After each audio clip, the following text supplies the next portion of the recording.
My name is Daniel, and tonight I'm bringing you 10 new true horror stories from the darkest highways of America.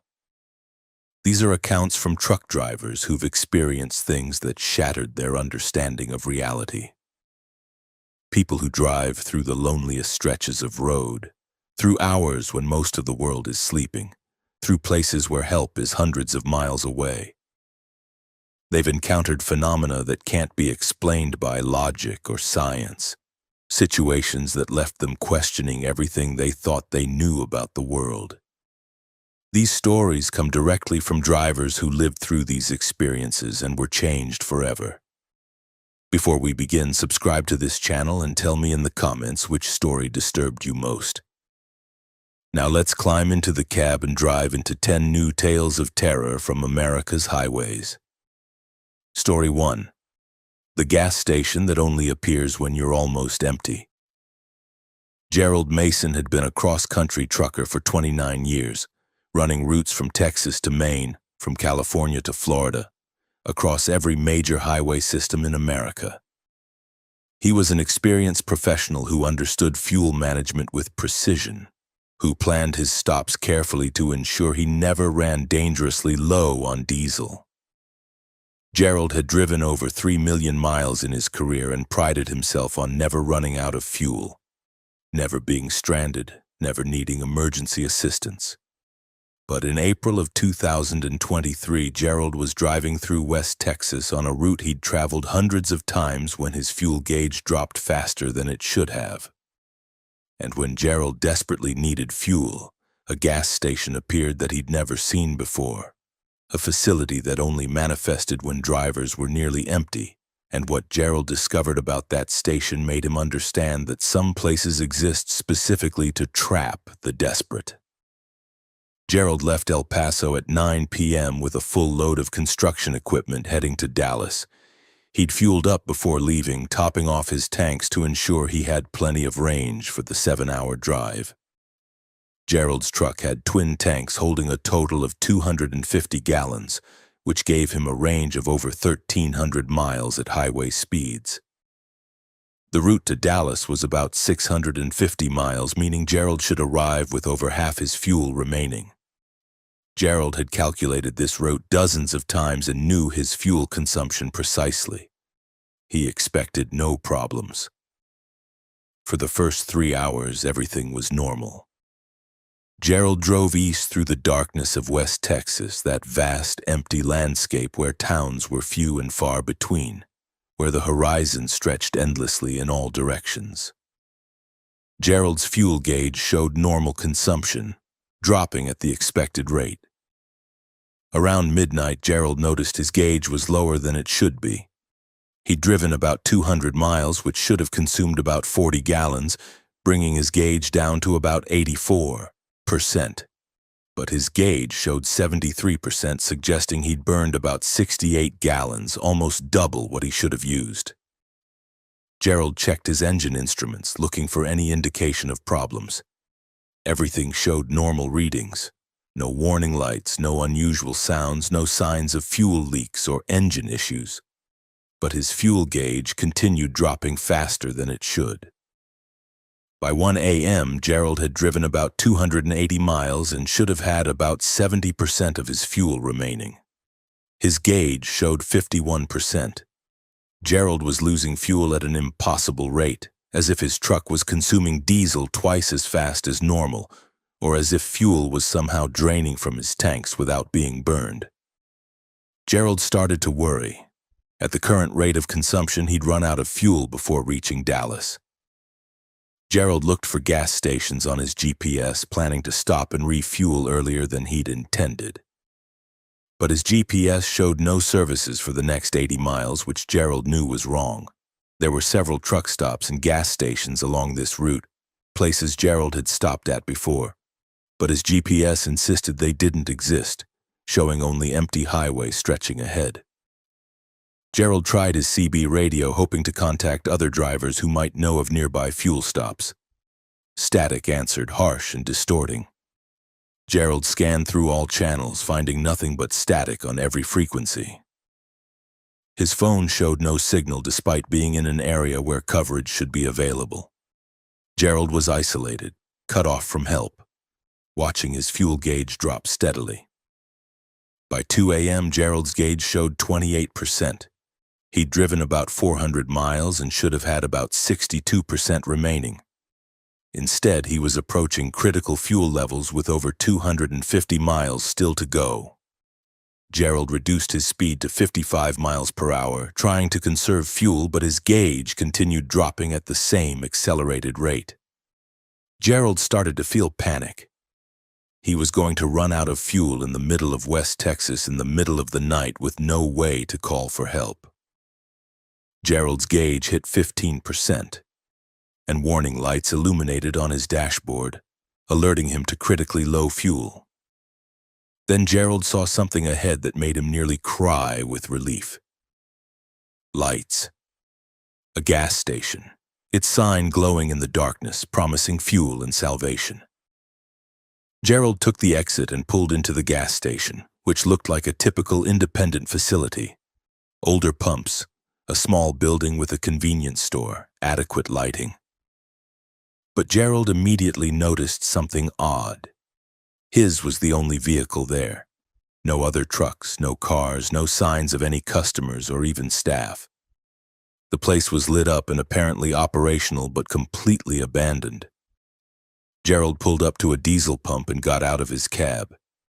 He tried the pump, expecting it to require payment before activating. But the pump turned on immediately. No payment required, ready to dispense fuel. Gerald grabbed the nozzle and started filling his tanks, watching the gallon counter climb. The diesel flowed normally and Gerald's tanks accepted it without any problems. Gerald walked around while his tanks were filling, studying the gas station more carefully. The building looked old, maybe from the 1970s or 80s, but it was clean and well maintained. Through the windows, Gerald could see the convenience store was fully stocked with products. But there was still no one visible anywhere, no attendants, no other customers, no signs of human presence.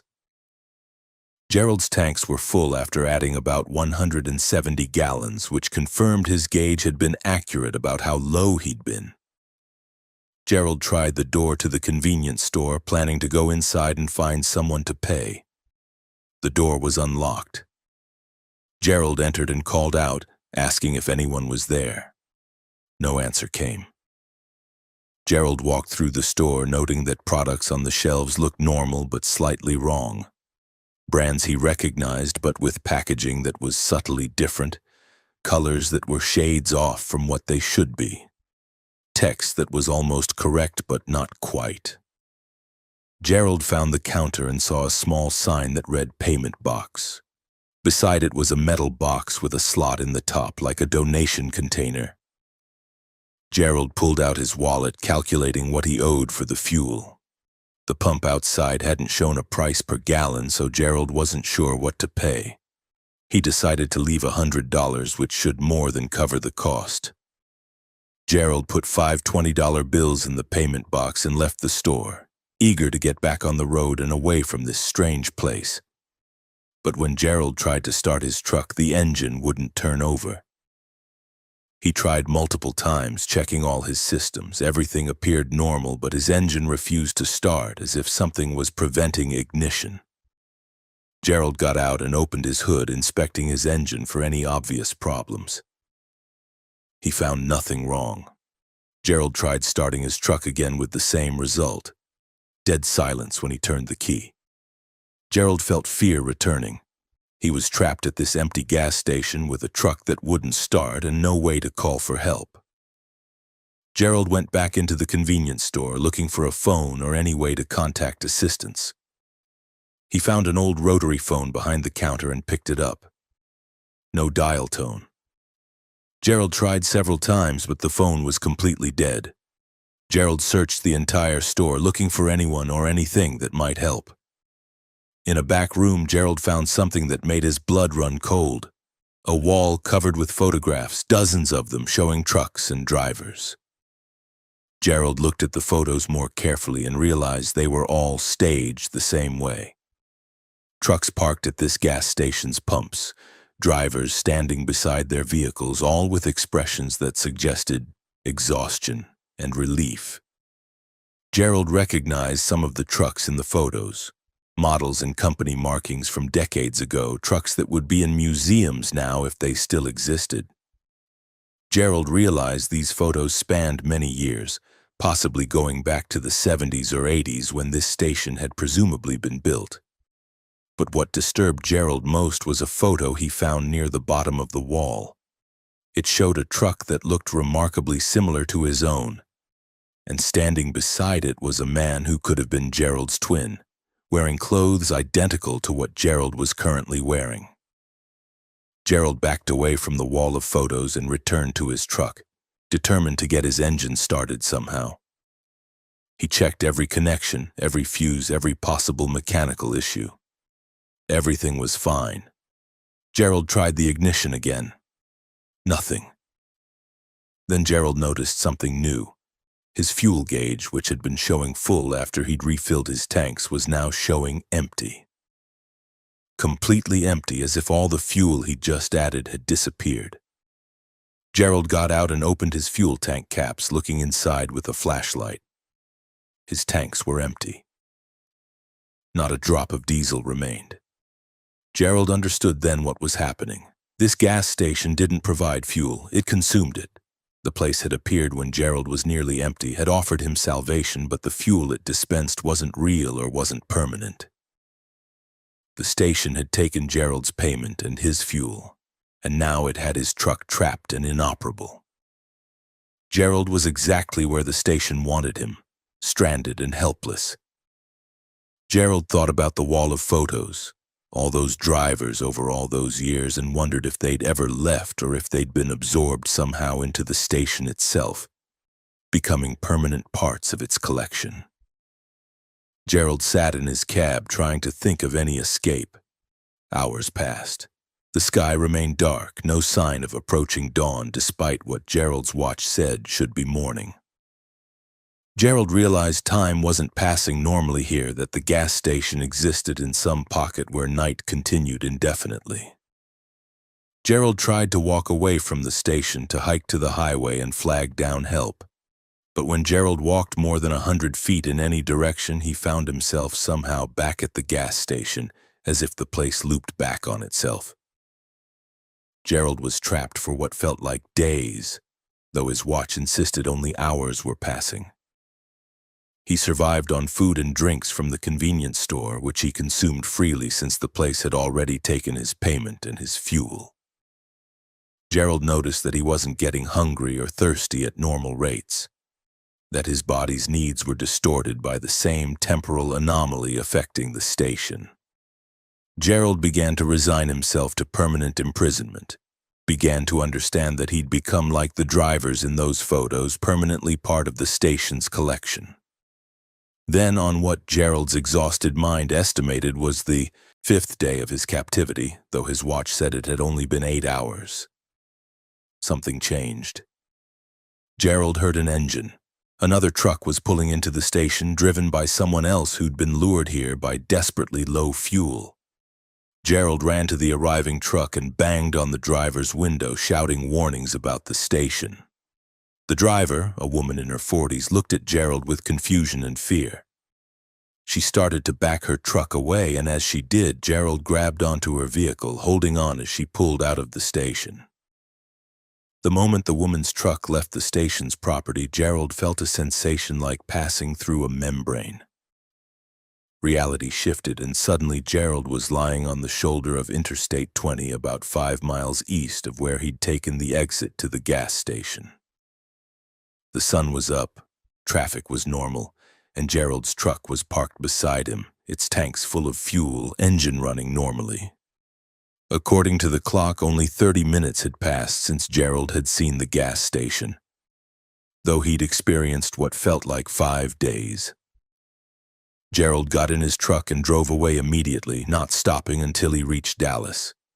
He completed his delivery and immediately quit long-haul trucking, unable to continue knowing that gas stations existed that trapped desperate drivers, that fed on fuel and fear, that collected people in temporal prisons disguised as salvation. Gerald researched desperately and found other reports from drivers who'd encountered similar gas stations. Always appearing when fuel was critically low, always in remote areas, always empty of staff but full of supplies. The stations were traps, manifestations of something predatory that had learned to disguise itself as exactly what desperate travelers needed most. Gerald lives now with the knowledge that America's highways contain predatory infrastructure, gas stations that aren't really gas stations but are something else wearing that shape, waiting for drivers to run low on fuel, appearing at exactly the moment of maximum desperation, offering salvation that turns into imprisonment. And Gerald knows that somewhere in West Texas, that gas station still exists, still appears to drivers who are nearly empty, still collects photographs of everyone it traps, still waits with bright lights and full pumps and a payment box that accepts money but gives nothing real in return. Just temporary relief followed by eternal captivity in a place where time stops and dawn never comes, and escape is only possible if another desperate driver arrives to inadvertently release you by becoming the station's new prisoner. Story 2. The load that grew heavier with every lie. Keith Anderson had been hauling freight for 13 years, specializing in dry goods and packaged materials across the eastern seaboard. He was known as an honest driver who followed regulations, maintained accurate logs, and never cut corners. Keith took pride in his integrity in doing things the right way even when shortcuts were tempting. But in May of 2023, Keith picked up what should have been a routine load of packaged textiles in North Carolina. And during the drive to Pennsylvania, Keith discovered that his cargo was somehow aware of him, that it responded to his words and thoughts, and that every time Keith told even the smallest lie, his load grew heavier, adding impossible weight that strained his truck and threatened to crush him beneath the burden of his accumulated dishonesty. Keith picked up the load from a textile manufacturer outside Charlotte on a Tuesday morning.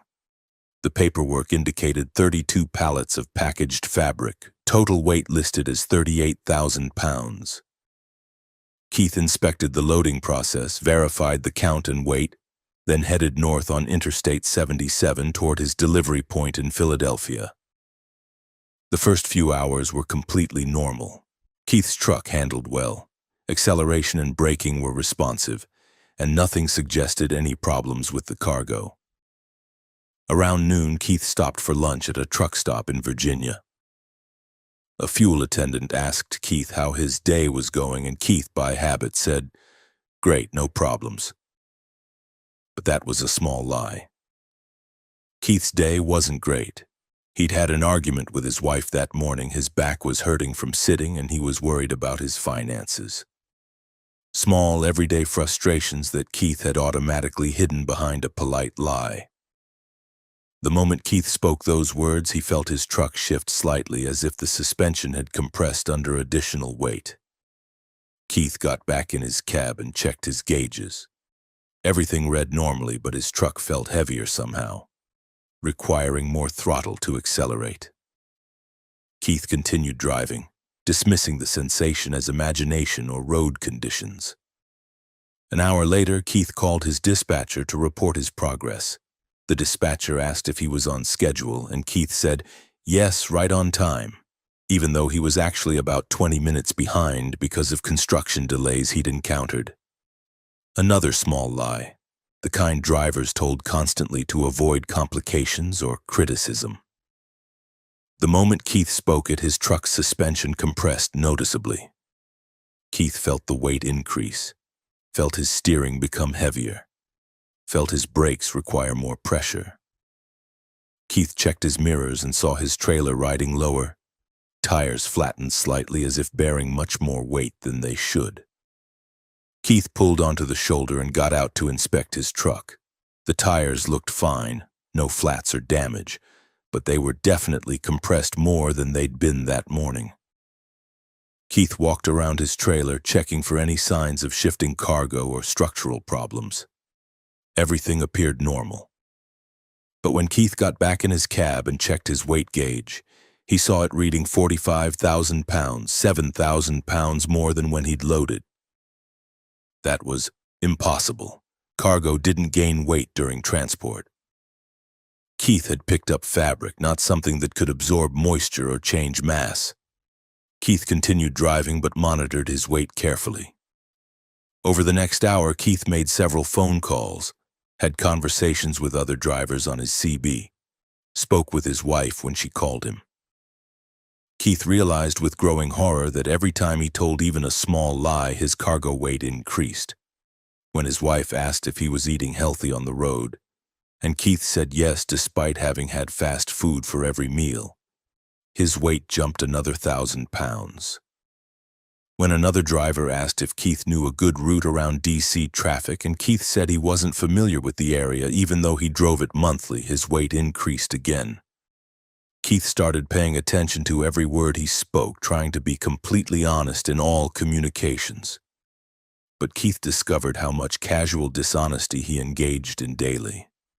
How many small lies he told without thinking. Polite lies, convenient lies, lies to avoid conflict or simplify explanations. Every one of them added weight to his cargo. By the time Keith reached the Maryland border, his weight gauge showed 62,000 pounds, 24,000 pounds more than he'd loaded. His truck was struggling, engine straining, brakes overheating, suspension compressed to its limits. Keith pulled into a weigh station, knowing he was overweight but desperate to confirm what his gauge was telling him. He rolled onto the scale and waited for the reading. The scale showed 62,400 pounds. Keith's truck was massively overweight, but he had no physical explanation.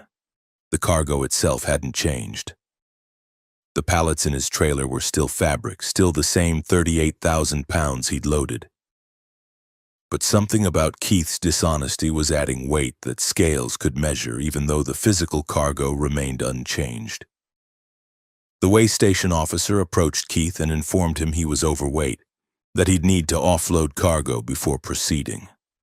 Keith tried to explain that he'd loaded at legal weight, that something impossible was happening.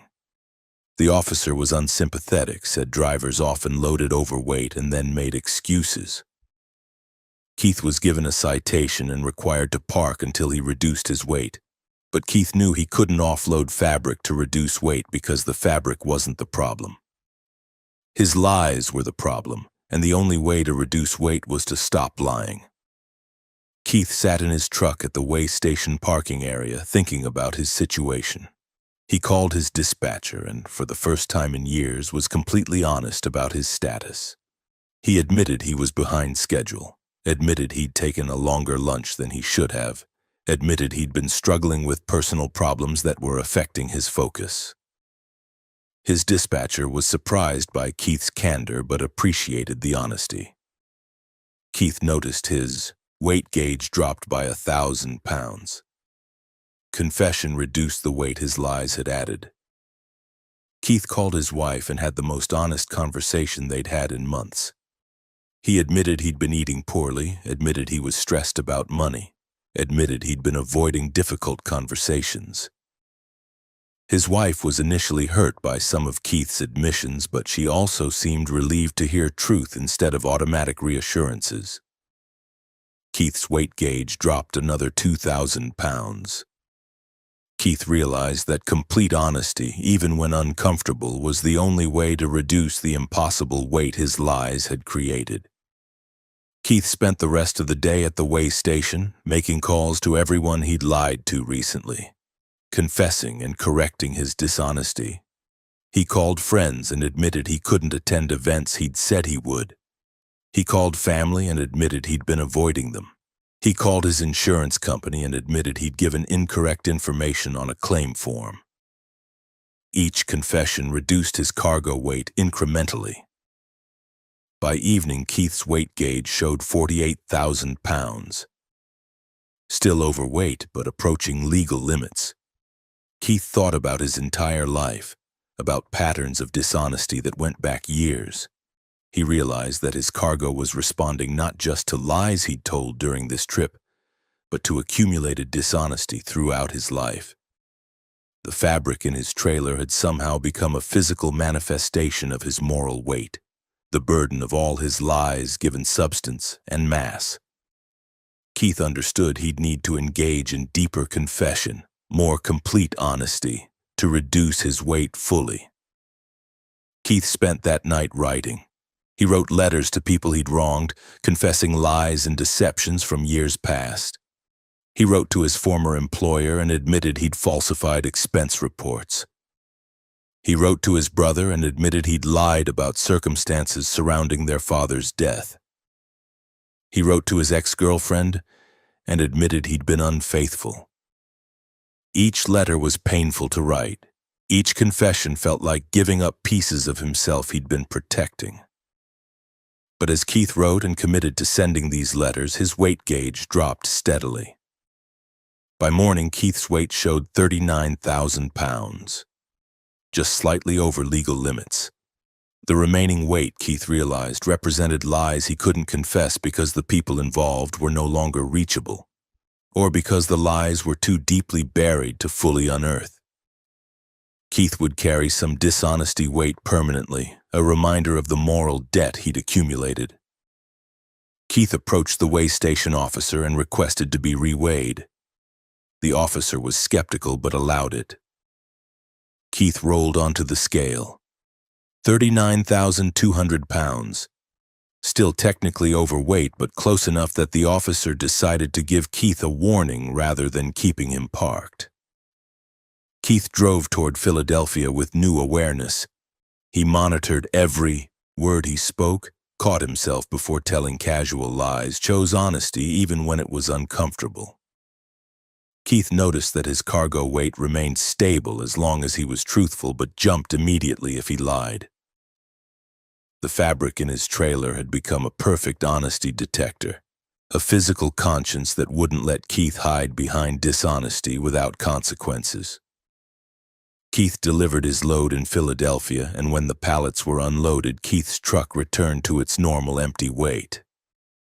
The magic or curse or whatever had affected the cargo ended when Keith completed the delivery. But Keith was changed. He'd learned that dishonesty had weight, had substance, had consequences that accumulated even when individual lies seemed harmless. Keith began living more honestly, catching himself before automatic lies, choosing truth even when lies were easier. Keith researched his experience and found obscure references to conscience cargo, loads that responded to moral states of drivers who hauled them. The phenomenon was rare but documented in fringe trucking forums. Certain types of cargo under specific conditions could become attuned to their driver's honesty, growing heavier with every lie, lighter with every confession. The cargo acted as a forcing function, compelling drivers to confront their dishonesty or be crushed beneath its accumulated weight. Keith continued trucking but refused to haul textiles again, afraid he'd trigger another episode of conscience cargo. He warned other drivers about the possibility, told them to be careful what they said while hauling certain loads, to live honestly or risk finding their cargo becoming unbearably heavy. Most drivers dismissed Keith's warnings as superstition, but a few listened, a few who'd had their own experiences with loads that seemed to judge them, with cargo that responded to their moral states, with freight that weighed more than it should whenever drivers lied or deceived or tried to hide truth behind convenient falsehoods. And Keith lives now with awareness that his words have weight, that lies accumulate mass that has to be carried, that dishonesty isn't just morally wrong but creates actual burden that can be measured and felt, that somewhere in the invisible dimensions where moral weight becomes physical mass, every lie a person tells adds to a load they're carrying through life, growing heavier and heavier until they're crushed beneath it, or until they choose the difficult path of confession and honesty that reduces the weight one truth at a time. Story 3.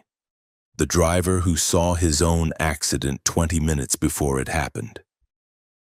Brian Murphy had been driving trucks for 11 years, hauling automotive parts across the Midwest and South. He was a careful driver who'd never had a serious accident, who followed all safety protocols and who prided himself on defensive driving that anticipated problems before they occurred. Brian believed in trusting his instincts, in paying attention to subtle cues that indicated danger. But in September of 2022, Brian was driving through Kentucky on Interstate 64 when he saw something that made no logical sense. A vision of his own truck crashed and burning on the side of the highway 20 minutes ahead of where he currently was. And despite Brian's desperate attempts to change his route and avoid the accident, he discovered that seeing the future didn't mean he could change it, that some events were fixed points in time that would occur regardless of what actions he took to prevent them. Brian left Louisville at 6 a.m. with a load of transmission components heading to a manufacturing plant in West Virginia. The route was straightforward, about 300 miles of mostly highway driving through Kentucky and into West Virginia. Weather was clear, traffic was light, and Brian expected an easy drive with arrival by early afternoon. For the first hour, everything was completely normal. Brian drove east on Interstate 64, maintaining steady speed, checking his mirrors regularly, monitoring his instruments. Nothing suggested any problems or dangers ahead. Around 7:15 a.m., Brian was approaching a section of highway he'd driven hundreds of times, a gentle curve through forested hills with good visibility. As Brian entered the curve, he saw something ahead that made him instinctively hit his brakes. A truck was crashed on the right shoulder. Trailer jackknifed, cab engulfed in flames, emergency vehicles surrounding it with lights flashing. Brian slowed down to pass the accident scene carefully, noting the extensive damage and the firefighters working to contain the blaze. As Brian got closer, he could see details of the crashed truck, and what he saw made his blood run cold. The crashed truck was identical to his own. Same model, same color, same company markings. Brian's company operated a small fleet of only 6 trucks, and Brian knew all of them. This crashed truck had his unit number on the door. Brian was looking at his own truck, crashed and burning. Brian's mind reeled. How could his truck be crashed ahead of him when he was still driving it? Brian looked down at his steering wheel, confirming he was in his truck, that he was still operational and undamaged. Brian looked back at the crash scene, and it was gone. The curve was empty, no crashed truck, no emergency vehicles, just normal highway with light traffic. Brian pulled onto the shoulder, shaking, trying to understand what he'd just seen. Had it been a hallucination? A fatigue-induced vision? Brian felt wide awake, not tired or impaired. The vision had been incredibly detailed and realistic, not dreamlike or vague. Brian had seen his truck's unit number clearly, had seen flames and smoke and emergency responders. Brian checked his phone for the time. 7:17 a.m., Brian calculated. At his current speed, he'd be at the location where he'd seen the crash in about 20 minutes, around 7:37 a.m. Brian had somehow seen a future version of the highway 20 minutes ahead in time, showing him his own accident before it happened. Brian didn't know whether to believe the vision, but he couldn't ignore it. If there was any chance the vision was real, if he was going to crash in 20 minutes, Brian needed to take preventive action. Brian pulled back onto the highway and continued driving, but at reduced speed, watching everything around him with intense focus, trying to identify what would cause the crash. Brian thought through every possibility. Mechanical failure, tire blowout, other vehicles causing collision, road hazards. Brian checked his truck's systems obsessively. Everything read normally. No warning lights, no unusual sounds or vibrations. Brian approached the curve where he'd seen his crashed truck. It was now 7:30 a.m., 7 minutes before the crash was supposed to occur according to Brian's calculations. Brian slowed to 40 miles per hour, well below the speed limit, giving himself maximum reaction time for any hazard. Brian watched the road surface for debris or oil. Nothing. Brian checked his mirrors for vehicles approaching too fast. Traffic was sparse and orderly. Brian couldn't identify any imminent danger, but the vision had been so clear, so detailed, that Brian couldn't dismiss it as imagination. At 7:35 a.m., 2 minutes before the projected crash time, Brian saw a car ahead in the right lane moving slowly. Brian moved to the left lane to pass, maintaining safe distance and speed. As Brian drew alongside the car, he glanced over and saw the driver was elderly, hunched over the wheel, possibly having difficulty seeing or controlling their vehicle. Brian completed his pass and moved back to the right lane ahead of the slow car. Brian checked his watch. 7:37 a.m., the moment when the crash should occur. Nothing happened. Brian drove through the curve safely. No accidents, no hazards, no problems. Brian felt relief flooding through him. The vision had been wrong, or Brian's defensive driving had prevented it, or the future wasn't as fixed as the vision had suggested. Brian continued driving, his tension gradually easing. Maybe the vision had been a warning that Brian had successfully heeded, a glimpse of a possible future that Brian had avoided by being extra careful. Brian felt grateful for whatever had allowed him to see the danger ahead and take action to prevent it. But at 7:40 a.m., just 3 minutes past when the crash should have occurred, Brian felt his steering suddenly become unresponsive. His wheel turned, but his truck didn't follow, as if his steering linkage had disconnected. Brian tried to brake, but his truck didn't slow. Brian was suddenly a passenger in his own vehicle, unable to control it, and his truck was drifting toward the right shoulder. Brian saw the guardrail approaching, knew he was going to hit it at highway speed. Brian braced himself as his truck struck the guardrail, metal screeching, momentum carrying his vehicle through the barrier. Brian's truck rolled down an embankment, trailer jackknifing, cab rotating as it tumbled. Brian experienced the crash in slow motion, every impact and rotation clear and distinct. His truck came to rest on its passenger side, and Brian, held in place by his seatbelt, looked up through his driver's window at the sky. Smoke was filling his cab, and Brian realized his engine was on fire. Brian released his seatbelt and dropped onto the passenger side of the cab, then kicked out the windshield to escape.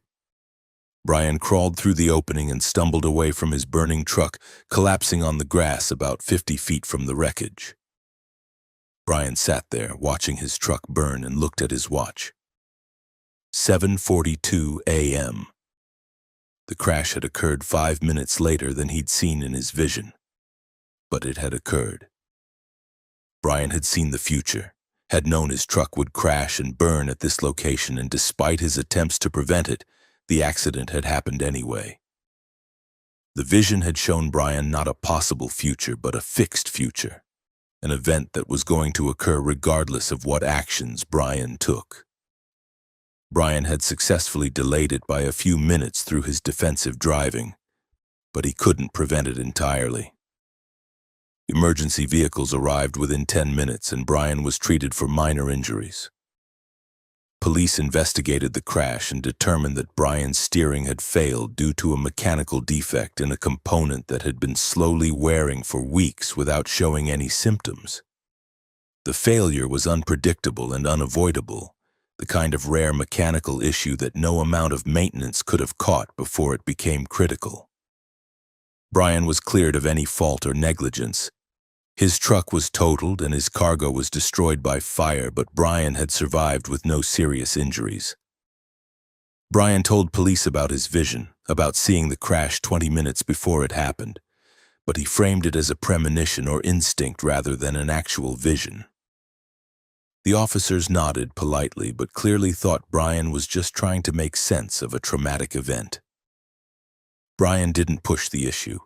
He knew what he'd seen, knew he'd been given advance warning that the crash was inevitable. But why? What was the purpose of showing Brian his future if he couldn't change it? Maybe the vision hadn't been meant to help Brian prevent the crash. Maybe it had been meant to prepare him, to give him those extra 20 minutes to be mentally ready to take actions that would minimize the severity even if he couldn't avoid it entirely.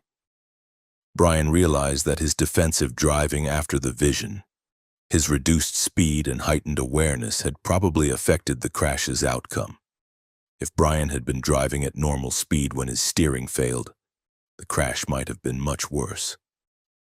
His slower speed had given him a few extra seconds of control, had reduced the impact force when he hit the guardrail. Brian might have been killed if he'd been going faster. The vision had saved his life not by helping him avoid the crash entirely, but by helping him be prepared when it happened, by giving him advanced knowledge that allowed him to minimize damage. Brian left trucking after that accident, unable to shake the memory of seeing his own future crash, unable to trust that he wouldn't have another similar vision, and be forced to live through those minutes of knowing disaster was coming, but being powerless to stop it. Brian researched precognition and found it was more common than most people realized, particularly in situations involving danger or death. Many people reported having visions or strong feelings immediately before accidents, giving them just enough warning to react differently and possibly survive. But Brian's experience was unusual in its clarity and timing. 20 minutes of advance warning was longer than most precognitive events, and the level of detail Brian had seen was exceptional. Brian theorized that his vision had been sent backward in time by his own future self, his consciousness in the moment of the crash somehow projecting information 20 minutes into his past. The vision had been an attempt at self-rescue, his dying future self trying to warn his past self to avoid the accident. The attempt had failed to prevent the crash entirely, but it had succeeded in saving Brian's life by preparing him for what was coming. Brian lives now with the knowledge that time isn't as linear as it seems, that future events can influence the past through mechanisms science doesn't fully understand, that consciousness can reach backward through time when survival is at stake. And Brian knows that somewhere in the quantum possibilities of collapsed timelines there's a version of Brian who didn't see the vision, who crashed at full speed, who didn't survive, while the Brian who lives now is the one who was given 20 minutes of impossible knowledge, 20 minutes to prepare for an accident he couldn't prevent but could survive. 20 minutes that made the difference between death and life in an event that was always going to happen but didn't have to end the same way in every possible timeline. Story 4. The CB radio that broadcast from the dead. Frank Wilson had been a long-haul trucker for 19 years, running routes across the western states from California to Montana. He was a social driver who enjoyed CB radio communication, who made friends with other truckers over the airwaves, who spent his driving hours conversing with the community of drivers who shared America's highways. Frank knew dozens of drivers by their CB handles, had regular conversations with people he'd never met in person but considered friends based on hundreds of hours of radio talk. But in July of 2023, Frank started hearing transmissions on his CB from drivers who should have been impossible to hear. Voices of truckers who died years or decades earlier. And when Frank tried to respond to these ghost transmissions, he discovered the dead wanted to communicate with him for reasons that became increasingly disturbing as he continued to engage with voices that shouldn't have been able to speak. Frank's CB radio was a high-quality unit he'd installed 5 years ago, well-maintained and reliable. Frank monitored Channel 19, the standard trucker frequency, and occasionally scanned other channels when 19 was too crowded or when he wanted different conversations. Frank knew the regular drivers on his usual routes, recognized voices and handles, participated in ongoing discussions about road conditions, weather, politics, and the 1,000 small topics that truckers discussed to pass time during long drives. Frank's radio was as important to him as his truck's engine, a lifeline that kept him connected to a community that understood his lifestyle. On a Wednesday evening, Frank was driving through Nevada on Interstate 80, heading east toward Salt Lake City. Traffic was sparse and Channel 19 was quiet with only occasional transmissions.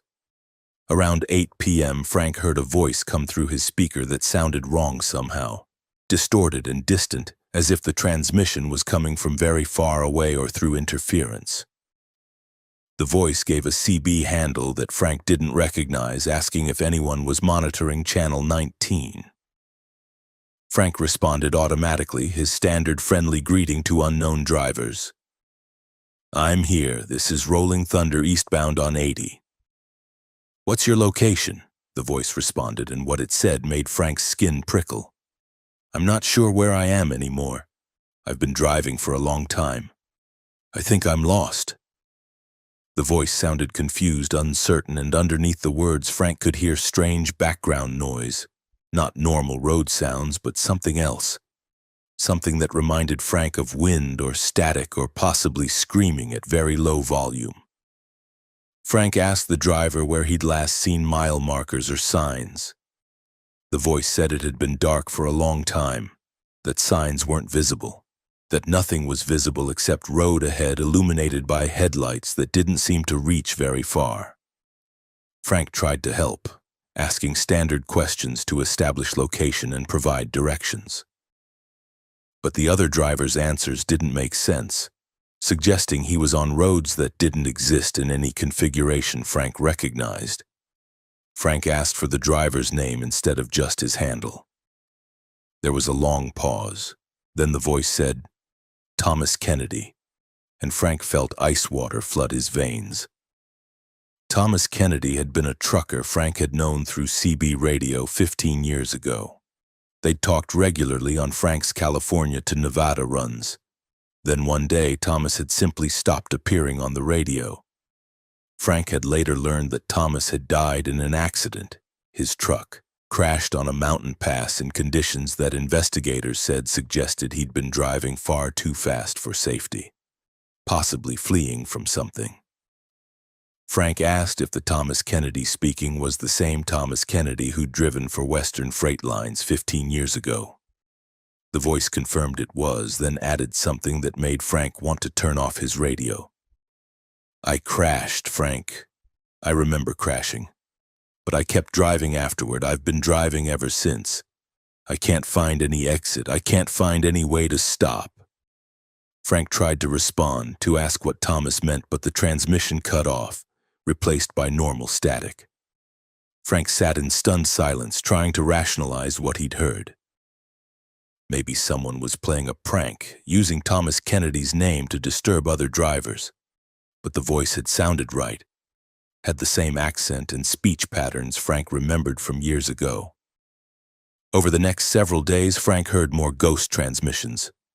Voices of drivers Frank had known who died, voices of truckers whose CB handles were legendary in trucking community but who'd been dead for decades. Each voice described the same experience, endlessly driving through darkness, unable to find exits or stops, calling out on CB radio for help that never came. Frank started recording the transmissions, capturing evidence of what he was hearing. Frank's recording showed the voices clearly, proved he wasn't hallucinating or imagining them. But when Frank played the recordings for other drivers, they heard only static, couldn't make out the words Frank heard distinctly. Frank realized the ghost transmissions were somehow targeted specifically at him, that other drivers sharing the same channel couldn't hear what Frank was hearing. Frank was the only one receiving these signals from the dead. Frank tried to understand why he'd been singled out, what made him able to hear these impossible broadcasts. Frank thought about his years on the road, his thousands of hours listening to CB radio, his deep connection to the trucking community. Maybe Frank had become so attuned to CB frequencies that he could hear echoes other drivers couldn't perceive, transmissions from some layer of reality where dead truckers continued driving eternally, still calling out on their radios, still hoping someone would answer. Frank started responding to the ghost transmissions, asking questions, trying to understand what the dead drivers were experiencing. They described roads that went nowhere, highways that looped back on themselves, landscapes that never changed despite hours of driving. They described seeing other vehicles occasionally, other ghost trucks driven by other dead drivers, all trapped in the same eternal drive through darkness. The dead drivers said they'd tried to stop, had tried to pull over and exit their trucks, but whenever they stopped moving, they experienced something worse than the endless drive. Something they couldn't or wouldn't describe fully. Something that forced them back into their trucks and back onto the road. Frank asked if there was any way to help them, any way to release them from their eternal drive. The ghost drivers said they didn't know, that they'd been calling out for years or decades hoping someone would hear and understand. Frank tried to find patterns in the transmissions, times, or locations where the signals were strongest, hoping to identify some gateway or connection point between the living world and the realm where dead truckers drove. Frank discovered the signals were strongest at night, strongest in remote areas, strongest when Frank was alone on empty highways, as if isolation and darkness created optimal conditions for the dead to reach through. Frank became obsessed with the ghost transmissions, spending all his driving time monitoring his CB, recording every signal, maintaining detailed logs of what the dead drivers told him. Frank's dispatcher started receiving complaints that Frank wasn't responding to calls, that he was distracted and missing delivery windows. Frank's wife noticed he wasn't sleeping when he was home, that he was consumed by something he wouldn't fully explain. Frank knew his obsession was damaging his life, but he felt obligated to the dead drivers, felt like he was the only living person who could hear their pleas for help. Then Frank heard a transmission that changed everything. A voice he didn't recognize, older and deeper than the others, came through saying it had been watching Frank's attempts to communicate with the dead, that Frank had been chosen for a purpose.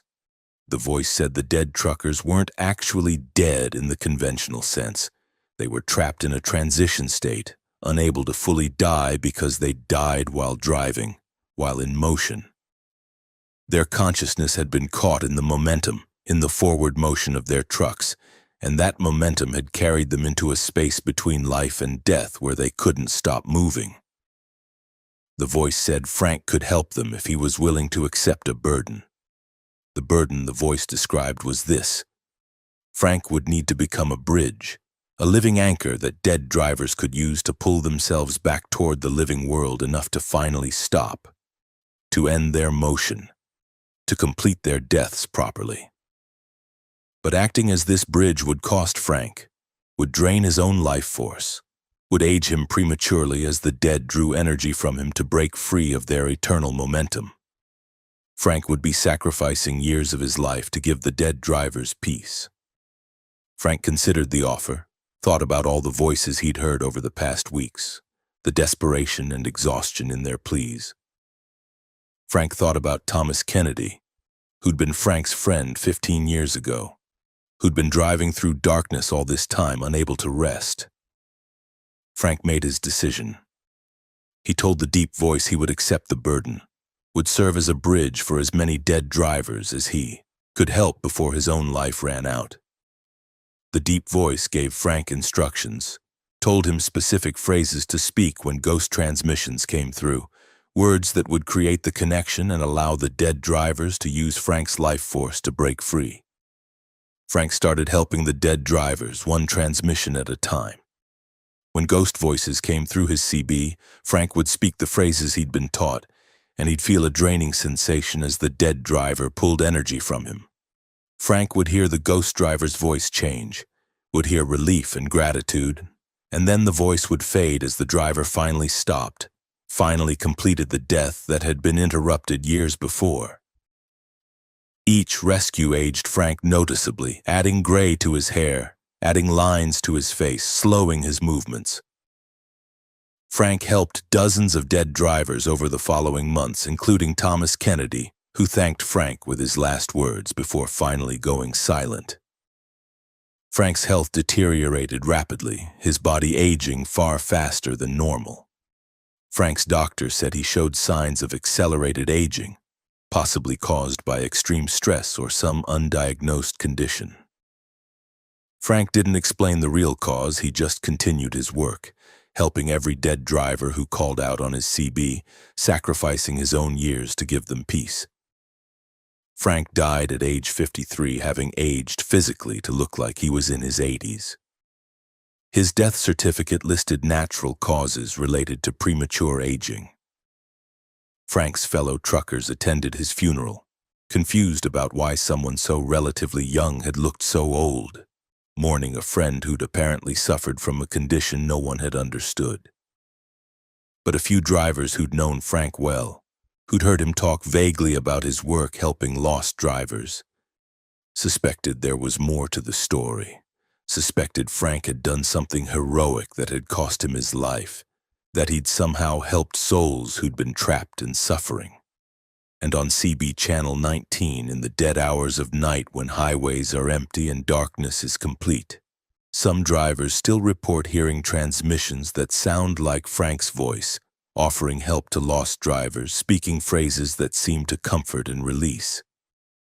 Frank himself might now be among the dead drivers, but instead of calling for help, Frank is still helping others, still serving as a bridge between the living world and whatever comes after, still speaking on the CB radio that connects not just truckers on America's highways, but souls trapped in transition, voices reaching through static from the dark roads where the dead drive eternally unless someone living is willing to hear them and offer the connection they need to finally rest. Story 5. The parking lot where trucks disappear at dawn. Stephen Martinez had been a regional trucker for 16 years running overnight routes through the Southwest. He was punctual, organized, and careful about where he parked for his mandatory rest breaks. Stephen knew which truck stops were safe, which parking lots had security, which areas to avoid. But in August of 2022, Stephen pulled into a seemingly normal truck stop parking lot in Arizona for a rest break, and when dawn came, Stephen discovered that several trucks that had been parked around him during the night had vanished completely, and other drivers who'd been in those trucks were never found, as if they and their vehicles had been erased from existence by something that operated in the transition between darkness and daylight. Stephen left Phoenix at midnight with a load of electronics heading to Albuquerque. About 4 hours into his drive, around 4 a.m., Stephen needed to take his required rest break. He saw signs for a truck stop and took the exit. The facility looked standard, well-lit parking lot, fuel pumps, main building with restaurant and convenience store. About 20 trucks were already parked there, drivers presumably sleeping in their cabs or inside the building. Stephen found an empty spot, parked his truck, and locked his doors. He set his alarm for 8 a.m., giving himself 4 hours of sleep before continuing to Albuquerque. Stephen slept soundly and woke when his alarm went off. Through his windshield, Stephen could see the sun was up, bright Arizona morning light illuminating the parking lot. Stephen got out of his truck to stretch and use the facilities. As Stephen walked across the parking lot, he noticed something strange. The lot was much emptier than it had been when he'd arrived. Stephen had parked between 2 other trucks, one on each side. Both were gone now, just empty spaces where they'd been. Stephen thought maybe those drivers had left early, but as Stephen looked around the parking lot more carefully, he realized that many trucks were missing, not just his immediate neighbors, but vehicles from all over the lot. Stephen estimated that maybe half the trucks he'd seen when he arrived were now gone. That seemed odd. It was only 8 a.m., early for many drivers to be leaving, and Stephen hadn't heard engines starting or vehicles moving. Stephen had been parked in the middle of the lot, surrounded by trucks, and he should have heard if multiple vehicles had started up and driven away. But Stephen remembered his sleep had been unusually deep, almost drugged in quality. Maybe he'd been so exhausted he'd slept through normal parking lot noise. Stephen used the restroom and bought coffee, then returned to his truck. As Stephen was preparing to leave, he noticed a man walking around the parking lot with a confused expression, checking empty spaces as if looking for something. Stephen approached the man and asked if he needed help. The man said he'd parked next to a friend's truck last night, had agreed to meet for breakfast, but his friend's truck was gone and his friend wasn't answering phone calls. The man seemed more worried than annoyed. Said it wasn't like his friend to leave without saying anything, that they'd driven together for years and always checked in with each other. Stephen asked what time the man's friend had planned to leave. The man said they'd both planned to leave around 9 a.m., that there was no reason for his friend to depart early. Stephen and the man walked to the truck stop office to ask if staff had seen anything unusual. The clerk behind the counter said she'd just started her shift at 7 a.m., but she'd checked security footage. The clerk pulled up recordings from the parking lot cameras and showed Stephen and the concerned driver what had been captured. The footage showed the parking lot at 4 a.m. when Stephen had arrived, all the trucks visible and parked normally. The footage then jumped to 7 a.m., showing the lot much emptier, many trucks gone, including the one the concerned driver was looking for. But the footage showed no trucks leaving between 4 and 7 a.m. The cameras had recorded continuously, but no vehicles had moved during those 3 hours. The trucks were simply present at 4 a.m. and absent at 7 a.m. with no record of their departure. The clerk seemed confused, said the cameras must have malfunctioned, or there was a gap in the recordings that the system wasn't showing. The concerned driver called police to report his friend missing. Officers arrived and took statements. They reviewed the security footage and confirmed what Stephen and the others had seen. Trucks present at 4 a.m., absent at 7 a.m., no record of departure. Police checked the missing driver's phone location. It showed his last known position as this truck stop at around 3 a.m., then no signal after that. His phone had either been turned off or had lost signal at 3 a.m. and never reconnected. Police said they'd investigate, but suggested the missing driver might have left for personal reasons, that missing person cases required 48 hours before active investigation. Stephen left the truck stop disturbed by what had happened, but unable to offer any useful information to police. Stephen continued his drive to Albuquerque, delivered his load, and tried to forget about the missing trucks and drivers. But Stephen couldn't stop thinking about it, and when he got home, he started researching. Stephen found forum posts and news articles describing similar incidents at truck stops across the Southwest. Drivers parking overnight and disappearing by morning. Their trucks gone without any record of leaving. No explanation for where they'd gone or why. Stephen found a pattern in the reports. The disappearances always happened between 4 and 7 a.m., always at truck stops in remote areas, always during the transition from night to day. Some truck stops had multiple incidents over years, while other similar facilities had none. Stephen compiled a list of affected locations and noticed they formed a rough pattern across Arizona, New Mexico, and southern Utah, as if something was moving along a specific route, visiting certain truck stops and taking drivers from them. Stephen contacted some of the people who'd reported missing friends or family members. One woman told Stephen her brother had disappeared from a truck stop 3 years ago, had never been found. His truck was gone. His phone stopped transmitting, and there was no financial activity on his accounts after the disappearance. It was as if he'd been erased from existence.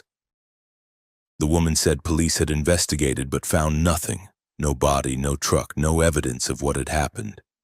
Her brother had simply vanished along with several other drivers that same night from the same truck stop.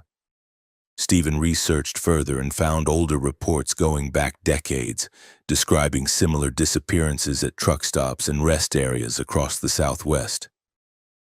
The phenomenon wasn't new, just poorly documented. Stephen found references in old trucker magazines and newspapers, stories that had been dismissed as drivers who'd left voluntarily or met with foul play, but Stephen saw the pattern. These weren't ordinary disappearances. These were systematic removals, something taking trucks and drivers during the transition between night and day, during those hours when darkness was fading but full daylight hadn't arrived. Stephen developed a theory. Something was using truck stop parking lots as collection points, appearing during the vulnerable hours between 4 and 7 a.m. when drivers were most deeply asleep, and taking selected vehicles along with their occupants to somewhere unknown. The security footage showing trucks present at 4 a.m. and absent at 7 a.m. without any departure suggested the trucks weren't driving away normally. They were being removed instantly, transported to another location or dimension in a way that left no physical evidence of movement. Stephen decided to investigate directly. He planned a route that would have him arriving at one of the affected truck stops around 3 a.m., giving him time to park and observe what happened during the dangerous hours. Stephen brought recording equipment, multiple cameras positioned to capture his truck and surrounding area. Stephen parked at the suspect truck stop on a Thursday night, surrounded by other trucks, and waited. Stephen didn't sleep, stayed alert with caffeine and determination, watching his cameras and the parking lot around him.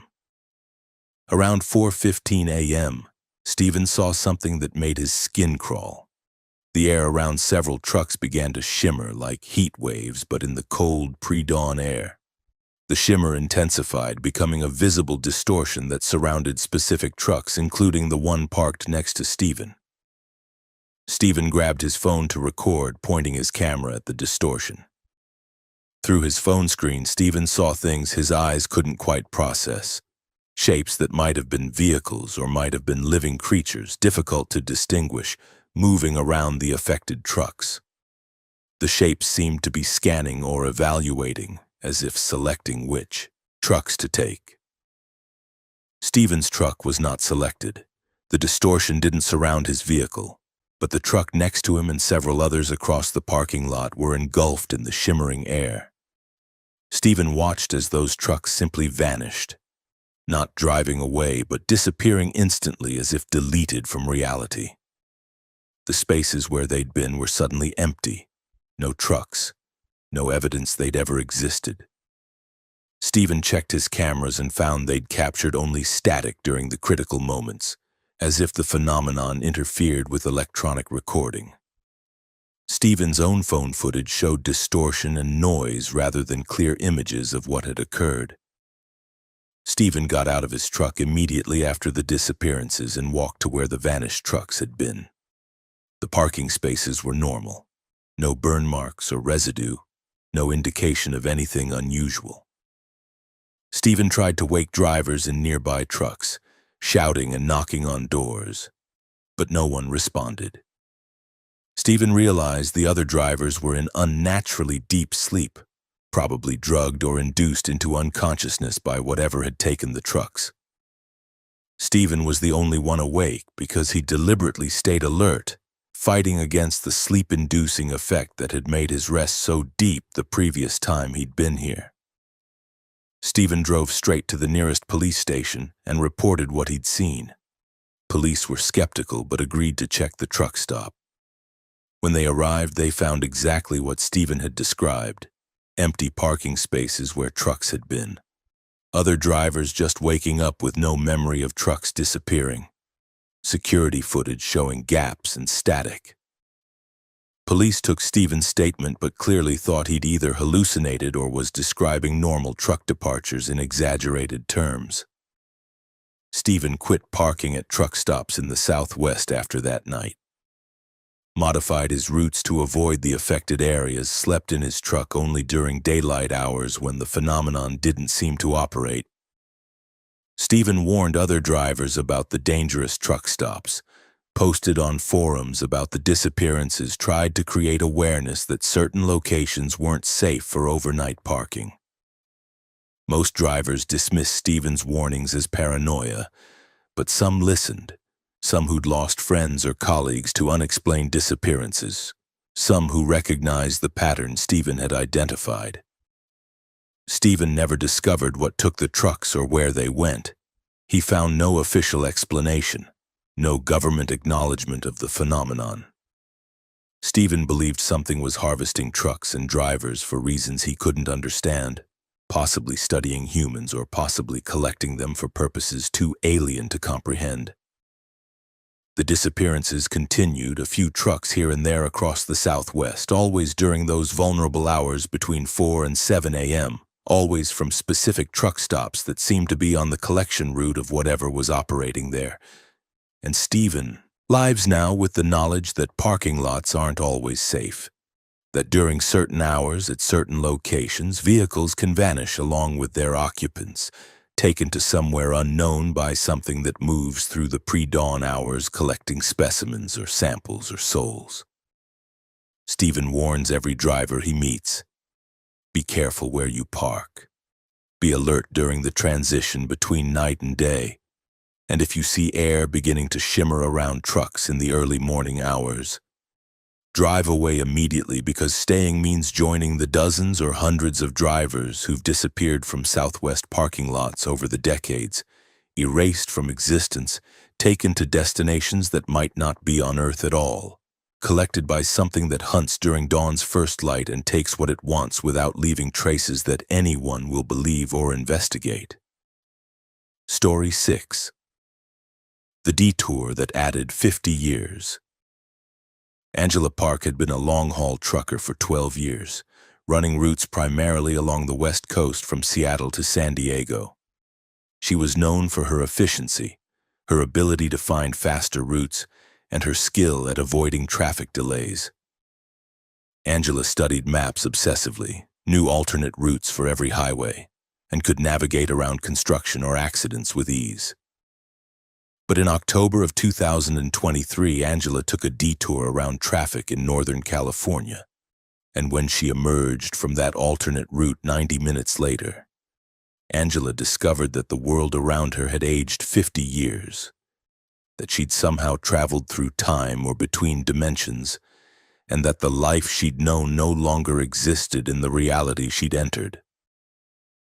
Angela left San Francisco at 6 a.m. on a Tuesday with a load of computer equipment heading to Seattle. The route was straightforward, Interstate 5 north through California, Oregon, and into Washington. Angela expected the drive to take about 14 hours with minimal stops.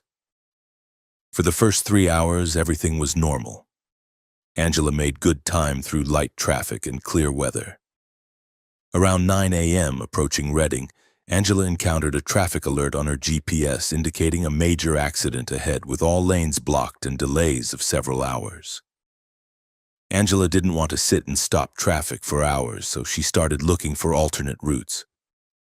Her GPS showed a state highway that branched off Interstate 5 about 10 miles ahead, ran parallel to the interstate for about 50 miles, then reconnected.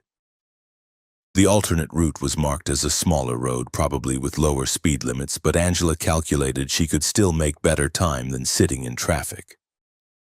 Angela took the exit for the alternate route and began driving on what appeared to be a well-maintained 2-lane highway through forested mountains. The road was empty, no other vehicles visible in either direction. Angela found that odd but not impossible, given that most traffic was probably staying on the interstate. The landscape looked normal, dense forests of pine and fir trees, occasional clearings with views of distant mountains. Angela's GPS showed her progress along the alternate route, indicating she was making reasonable speed and should reconnect with Interstate 5 in about 90 minutes. Angela settled into the drive, enjoying the quiet road and beautiful scenery. After about 45 minutes, Angela noticed something strange. The trees alongside the road looked different, taller and older than they'd been when she'd first exited the interstate. Angela initially attributed this to natural variation in forest growth, but as she continued driving, the changes became more pronounced. The trees were massive now, ancient giants that suggested centuries of growth.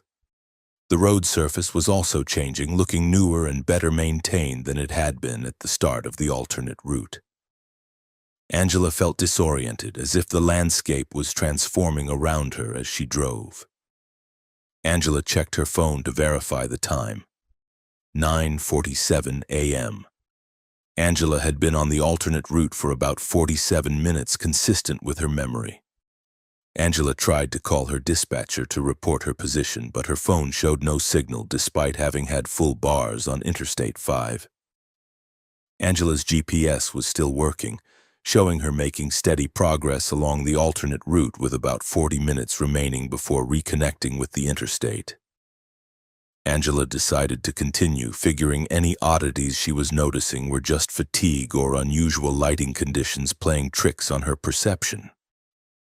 At 10:30 a.m., after 90 minutes on the alternate route, Angela saw signs indicating Interstate 5 ahead. Angela took the on-ramp and merged back onto the interstate, expecting to resume her trip north toward Seattle. But immediately, Angela felt that something was fundamentally wrong. The interstate looked different, much wider than she remembered, with 8 lanes instead of 4. The vehicles around her were unfamiliar designs, cars and trucks with shapes and features Angela didn't recognize. The technology visible in other vehicles looked far more advanced than what had been common in 2023. Angela pulled onto the shoulder, her hands shaking, and tried to make sense of what she was seeing. Angela checked her phone for the date. October 17th, 2073. 50 years had passed. Angela's phone was showing a date 50 years in the future from when she'd left Interstate 5 90 minutes ago. Angela thought her phone must have glitched, must be showing corrupted data. She turned it off and back on. The date remained. October 17th, 2073. Angela's truck clock showed the same date. Her GPS showed the same date. Every system Angela had was insisting that 50 years had somehow passed during her 90-minute detour. Angela got out of her truck and looked around. The world was different in ways both subtle and obvious. The vehicles were different. The infrastructure was different. Even the air felt different, cleaner somehow, as if pollution had been reduced significantly. Angela flagged down another vehicle, a car that looked like something from a science fiction movie, and the driver stopped. Angela asked what year it was. The driver looked at Angela with confusion and said 2073, then asked if Angela was okay if she needed medical help. Angela said she was fine, thanked the driver, and returned to her truck. Angela sat in her cab trying to process what had happened. She'd somehow traveled 50 years into the future during a 90-minute drive on an alternate route. Time dilation or time travel or something impossible had occurred, and Angela was now stranded in a future she didn't belong to. Angela tried to drive back to the exit where she'd left Interstate 5, thinking maybe she could reverse the process by taking the alternate route in the opposite direction. But when Angela reached the location where the exit should have been, she found nothing. No exit, no state highway, just continuous interstate with no indication that an alternate route had ever existed. Angela drove for hours looking for the detour that had brought her to this future, but she never found it. The route had vanished or had never existed in this timeline. Angela eventually had to accept that she was stuck in 2073, that returning to her own time wasn't possible through any method she could find. Angela pulled into a truck stop to figure out what to do next. She had no identification that would be valid in this time, no way to prove her identity or access her accounts, no connections to anyone who would still be alive in this timeline. Angela tried to contact her family using her phone, but the numbers didn't connect. Either the phone system had changed too much for her device to work, or her family no longer existed at those numbers after 50 years.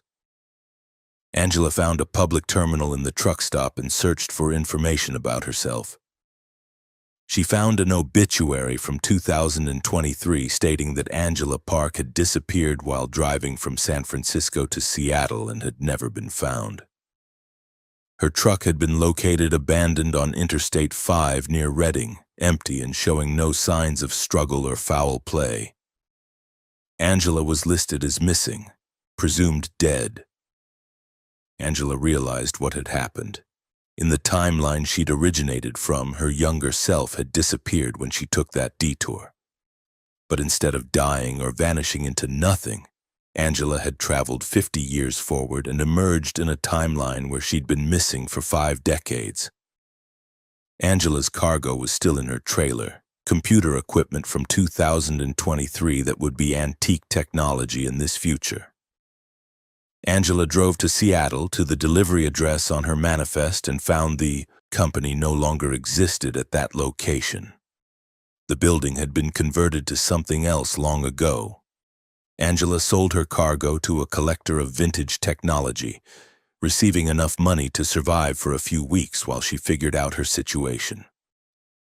Angela learned that the world of 2073 was both familiar and alien, recognizable in general structure but different in countless details. Technology had advanced significantly. Climate change had reshaped societies. People Angela had known were either elderly or dead. Angela had to build a completely new identity, claim to be someone she wasn't, navigate systems she didn't fully understand.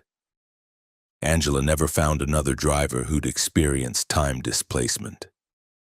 She searched for reports of similar incidents but found nothing. Angela theorized that the alternate route she'd taken had been a temporal anomaly, a road that existed between timelines, and driving on it had transported her from 2023 to 2073. The road might still exist somewhere, might be accessible to other drivers who take wrong exits or unusual detours, might be transporting people across decades without them realizing until they emerge in futures they didn't choose. Angela adapted to her new timeline, found work, built a life in a world that was 50 years ahead of everything she'd known. But Angela never stopped looking for that alternate route, never stopped hoping she might find a detour that would take her back to 2023, back to her original timeline where she belonged. Angela drives different routes constantly, takes every alternate road and detour she can find, hoping to stumble onto the temporal pathway that had brought her forward, hoping it might work in reverse and send her back to when she'd started that Tuesday morning drive from San Francisco to Seattle. And Angela knows that somewhere in Northern California an exit exists that leads to a road between times, a detour that can add 50 years or subtract them. A path through forests that age centuries as you drive, that connects different decades through some quirk of physics or geography that makes time negotiable rather than fixed. Angela warns every driver she meets about taking unfamiliar detours, about trusting GPS routes that don't look quite right, about alternate roads that seem too empty and too perfect because those roads might be temporal pathways that lead not just to different locations but to different times. And once you've driven them, returning to your starting point might be impossible. Might leave you stranded in a future you never chose, living a life 50 years displaced from where you began. Story 7. The mechanic who fixed trucks that hadn't broken yet. David Cohen had been a truck driver for 17 years, hauling goods across the Northeast. He maintained his truck meticulously, performed regular inspections, and never ignored warning signs of mechanical problems. David had learned basic maintenance and could handle minor repairs himself, but for major work, he used reputable truck repair shops. But in December of 2022, David's truck developed an unusual noise while he was driving through rural Pennsylvania. And when David stopped at a small independent garage, he met a mechanic who knew exactly what was wrong before examining the truck, who fixed problems that hadn't manifested yet, and who told David that he could see the mechanical future of vehicles, could identify failures before they occurred. But doing so came with a price that David would discover only after the mechanic had worked on his truck. David was driving from Boston to Pittsburgh with a load of industrial supplies when he started hearing a grinding noise from his transmission. The sound was intermittent at first, occurring only during certain shift patterns, but it gradually became more frequent and pronounced. David knew this indicated serious transmission problems that would require professional repair. David checked his GPS for nearby truck repair shops and found a small garage about 20 miles ahead, located just off the highway in a town called Millville. The garage had good online reviews from truckers who'd used it, so David decided to stop there. David pulled into the garage around 4 p.m. on a Friday. The facility was small, just 2 service bays and a small office, but it looked clean and well-equipped. An older man, maybe 60 years old, came out of the office and introduced himself as Ray, the owner and mechanic. David explained about the transmission noise and asked if Ray could diagnose the problem. Ray listened to David's description, then said something that made David pause. "Your transmission isn't the real problem. You've got a bearing that's going to fail in about 3 days. If I fix the transmission noise, you'll make it to Pittsburgh, but you'll break down catastrophically somewhere in Ohio when that bearing lets go. Let me fix the real problem instead of the symptom." David asked how Ray could know about a bearing failure that hadn't happened yet. Ray smiled and said he had a gift, could see the mechanical future of vehicles, could identify which parts were going to fail and when. Ray explained that most mechanics fixed problems after they occurred, but Ray fixed problems before they fully developed, preventing breakdowns that would otherwise happen. David was skeptical but intrigued. David asked how much the bearing repair would cost. Ray quoted a reasonable price and said he could have it done by end of day. David agreed, figuring he didn't have many options given his transmission was already acting up. Ray got to work and David waited in the office. Ray didn't spend much time actually looking at David's truck. He walked around it once, placed his hands on various parts, seemed to be feeling for something rather than inspecting visually. Then Ray opened his toolbox and began working with focused efficiency. Ray pulled apart David's transmission assembly and removed a bearing that looked completely normal to David's eyes. Ray showed David the bearing and pointed to a tiny crack that was barely visible. "This would have failed in 72 hours, Ray said. Would have destroyed your transmission completely." Ray replaced the bearing and several other components, working quickly and confidently. By 7 p.m., Ray had David's truck reassembled and running smoothly. The grinding noise was gone, and the truck felt better than it had in months. David paid Ray and asked how the mechanic had developed his ability to see future mechanical failures. Ray explained that it had started about 10 years ago after Ray had suffered a head injury in an accident. When Ray had recovered, he'd found he could see stress patterns and failure points in mechanical systems, could perceive the timeline of a component's degradation, could identify exactly when something would break even if it currently appeared functional. Ray said his gift was both blessing and curse. It allowed him to prevent breakdowns and save drivers from dangerous situations.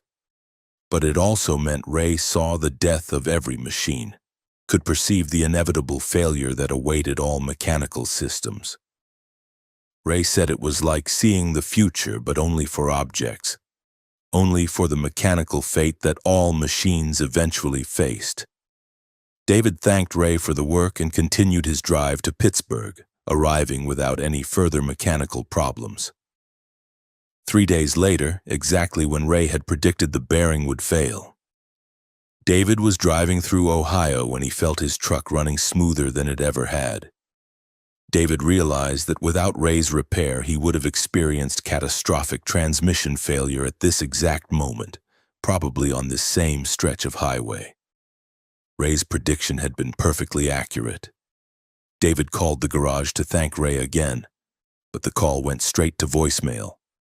David tried several more times over the following days, but never reached Ray. The voicemail eventually filled up and stopped accepting messages. A week after his repair, David started noticing strange things about his truck. Other problems were fixing themselves. A brake issue David had been monitoring resolved on its own. An electrical glitch that had persisted for months disappeared. David's truck was getting better rather than deteriorating, as if it was aging backward mechanically. David called other mechanics to ask about this phenomenon, but no one had explanations. Trucks didn't heal themselves. Mechanical problems didn't resolve without intervention. David returned to Millville to find Ray and ask what was happening. But when David arrived at the location where the garage had been, he found an empty lot. No building, no garage, no sign that a repair shop had ever existed there. David checked his GPS history and confirmed he'd visited this location, checked his credit card statement and confirmed he'd paid for repair work here. But the garage was gone. David asked locals about Ray's garage, but no one knew what David was talking about. Several longtime residents said there hadn't been a garage at that location in over 20 years. David tried to understand what had happened. Had the garage been real? Had Ray been real? David's truck had definitely been repaired, had components that were newer than they should be, so someone had done the work. David theorized that Ray and his garage existed outside normal time somehow, that Ray's ability to see mechanical futures had extended to his own facility, allowing the garage to manifest when and where it was needed, then disappear after serving its purpose. Over the following months, David's truck continued to improve rather than degrade. Problems that should have developed never appeared. Where that should have accumulated didn't occur.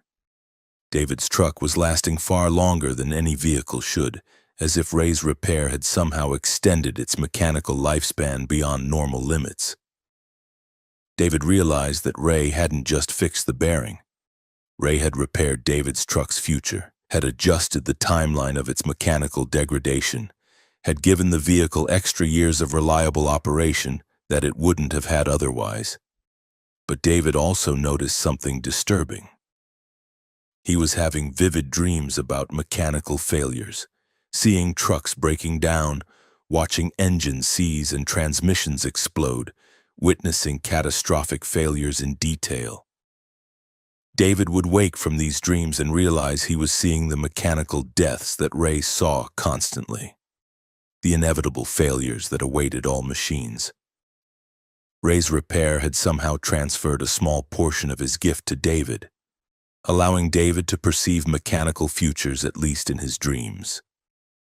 David started helping other drivers based on his dreams. When he dreamed about a specific truck having a specific problem, David would try to warn the driver. Sometimes his warnings were heeded and drivers would get repairs that prevented breakdowns David had foreseen. Other times, drivers dismissed David's warnings as superstition, and they'd experience exactly the failures David had predicted. David realized he'd inherited part of Ray's burden, the knowledge of mechanical deaths that couldn't always be prevented, the frustration of seeing futures that people didn't believe until they occurred. David tried to find Ray again, driving to Millville repeatedly, looking for any sign of the garage or the mechanic. David never found either, but David did find other drivers who'd been helped by Ray, truckers who'd stopped at the mysterious garage, received repairs that shouldn't have been possible, and discovered afterward that their trucks lasted far longer than they should. All the drivers reported the same thing. Trying to return to the garage and finding it gone, existing only in their memories and credit card. Statements. David came to understand that Ray was still helping truckers, still fixing problems before they occurred, but Ray and his garage existed in a state that wasn't quite present in normal reality, manifesting when needed and vanishing afterward. Ray was somehow operating from outside normal time, using his ability to see mechanical futures to intervene before failures became catastrophic, giving drivers and their trucks extra life that wouldn't have been possible through conventional repair. But Ray's gift had a cost, transferred partially to everyone he helped, allowing them to glimpse the mechanical deaths that waited for all machines, the inevitable failures that time brought to everything that moved and worked and eventually broke. David lives now with dreams of breaking trucks, visions of mechanical deaths, knowledge of failures that will happen to vehicles he encounters. David warns drivers when he can, helps prevent breakdowns when people listen, and accepts that he carries part of Ray's burden, the gift and curse of seeing mechanical futures. And David knows that somewhere between normal time and some other state of existence, Ray is still working in his garage, still diagnosing problems that haven't happened yet. Still repairing trucks that think they're fine but carry seeds of failure in their components. Still giving drivers extra miles and extra years by fixing the future before it breaks the present. Story 8. The Road That Only Exists in Mirrors. Jessica Turner had been a truck driver for 14 years, hauling freight across the Midwest. She was careful and observant, paid attention to her surroundings, and trusted her instincts about routes and conditions. Jessica had driven millions of miles without serious incidents. But in March of 2023, Jessica was driving through Iowa when she noticed a highway in her mirrors that wasn't visible through her windshield, a road that existed only in reflection. And when Jessica tried to understand what she was seeing, she discovered that mirrors showed a parallel version of the highway system, a reflected America where the roads were similar but wrong, and where drivers who looked too long at the mirror roads sometimes found themselves driving on them instead of on the real highways, trapped in a reflection they couldn't escape. Jessica was driving from Des Moines to Chicago with a load of agricultural equipment. The route was straightforward, Interstate 80 east across Iowa and into Illinois. Jessica left Des Moines at midnight and drove through the empty darkness of rural Iowa. Around 2 a.m., Jessica checked her mirrors as part of her regular driving routine and noticed something odd. The highway behind her looked different from what she remembered. The road surface had different markings, the line paint was a slightly different color, and there appeared to be structures alongside the road that Jessica hadn't noticed when she'd actually driven past those locations. Jessica dismissed this as fatigue-induced misperception and continued driving. But over the next hour, the differences between what Jessica saw through her windshield and what she saw in her mirrors became more pronounced. Her forward view showed normal Interstate 80, familiar and correct. Her mirror view showed a highway that was similar but distinctly different, as if the road behind her was a parallel version of the same route. Jessica tried to rationalize this. Maybe the mirrors were distorting her view, making things look different than they actually were. But Jessica had been driving long enough to know her mirrors well, to trust what they showed, and what they were showing now was impossible. Jessica pulled onto the shoulder and got out to look directly at the highway behind her. The road looked normal, exactly as Interstate 80 should look, matching what she saw through her windshield. But when Jessica walked to her driver's side and looked at the highway in her truck's mirror, she saw the parallel version again, the road with different markings and unfamiliar structures. The mirror was showing a different highway than what existed in real space. Jessica touched the mirror, confirming it was solid and normal. She looked directly at the highway, then looked at it in the mirror, switching back and forth. The two views didn't match. Jessica got back in her truck and continued driving, but she couldn't stop checking her mirrors, couldn't stop watching the parallel highway that existed only in reflection. The mirror road had traffic on it, trucks and cars driving along it, but those vehicles didn't match the traffic Jessica saw through her windshield. Jessica watched a truck in her mirror traveling in the same direction she was going, maintaining parallel course. And Jessica realized that if she could see that truck in the mirror but not through her windshield, then the truck must be driving on the mirror road, not on the real highway. Jessica tried her CB radio, calling out to the truck she saw in her mirror. No response. Jessica tried waving through her window at the mirror truck, but the other driver didn't react. The mirror truck and its driver existed in the reflected highway, unable to interact with Jessica, who was on the real road. Jessica wondered if the reverse was also true, if there were drivers on the real highway who were invisible to the mirror highway drivers, if the two systems were parallel realities that could observe each other through mirrors but couldn't actually interact. Around 4 a.m., Jessica made a mistake. She'd been watching her mirrors obsessively, fascinated by the parallel highway, and she let her attention drift from her forward view. When Jessica looked up from her mirrors to the road ahead, she felt disorientation. The highway through her windshield looked wrong, looked like the mirror highway she'd been watching. Jessica looked in her mirrors and saw the real highway behind her. Somehow, Jessica had switched. She was now driving on the mirror road, and the real highway existed only in her reflection. Jessica felt panic rising. She tried to pull over to stop and figure out how to switch back, but when Jessica pulled onto what she thought was the shoulder, she found herself in an entirely wrong location, as if the geometry of the mirror road didn't match the real road's geometry.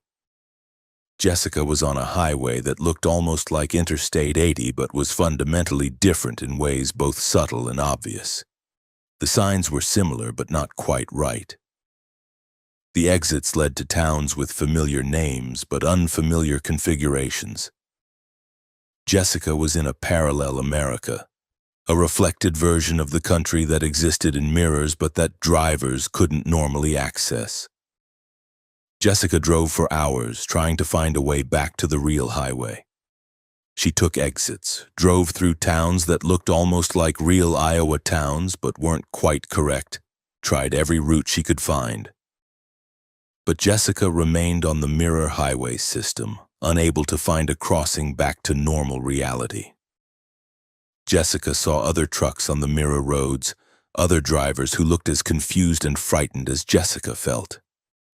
Jessica tried to flag down another driver, tried to communicate, but when she got close to the other vehicle, it vanished, as if it was in yet another layer of reflection.